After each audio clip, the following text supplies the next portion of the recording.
भगवान बुद्ध एक गांव में उपदेश दे रहे थे। उन्होंने कहा कि हर किसी को धरती माता की तरह सहनशील तथा क्षमाशील होना चाहिए। क्रोध ऐसी आग है जिसमें क्रोध करने वाला दूसरों को जलाएगा तथा खुद भी जल जाएगा। सभा में सभी शांति से बुद्ध की वाणी सुन रहे थे, लेकिन वहां स्वभाव से ही अति क्रोधी एक ऐसा व्यक्ति बैठा हुआ था जिसे ये सारी बातें बेतुकी लग रही थी। वह कुछ देर ये सब सुनता रहा, फिर अचानक ही आग बबूला होकर बोलने लगा, तुम पाखंडी हो, बड़ी बड़ी बातें करना यही तुम्हारा काम है। तुम लोगों को भ्रमित कर रहे हो।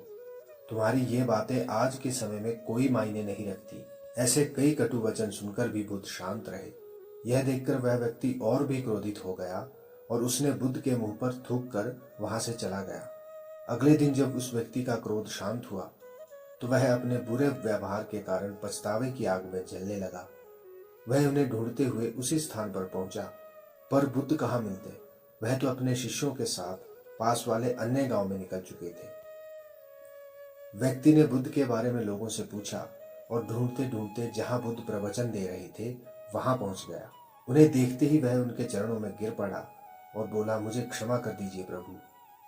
बुद्ध ने कहा, कौन हो भाई, तुम्हें क्या हुआ है, क्यों क्षमा मांग रहे हो? उसने कहा, क्या आप भूल गए, मैं वही हूं जिसने कल आपके साथ बहुत बुरा व्यवहार किया था। मैं शर्मिंदा हूं।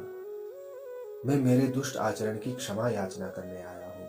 भगवान बुद्ध ने प्रेम पूर्वक कहा, बीता हुआ कल तो मैं वहीं छोड़कर आया हूं। तुम अभी भी वहीं अटके हुए हो। तुम्हें अपनी गलतियों का आभास हो गया। तुमने पश्चाताप कर लिया। तुम निर्मल हो चुके हो। अब तुम आज में प्रवेश करो। बुरी बातें तथा बुरी घटनाएं याद करते रहने से वर्तमान और भविष्य दोनों बिगड़ते हैं। बीते हुए कल के कारण आज को मत बिगाड़ो। उस व्यक्ति का सारा बोझ उतर गया।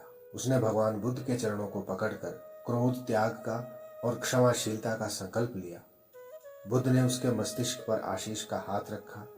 उस दिन से उसमें परिवर्तन आ गया और उसके जीवन में सत्य, प्रेम व करुणा की धारा बहने लगी। हम बहुत बार भूतकाल में की गई किसी गलती के बारे में सोचकर बार बार दुखी होते हैं और खुद को कोसते हैं। हमें ऐसा कभी नहीं करना चाहिए। गलती का बोध हो जाने पर हमें उसे कभी ना दोहराने का संकल्प लेना चाहिए और एक नई ऊर्जा के साथ वर्तमान में सुदृढ़ बनना चाहिए।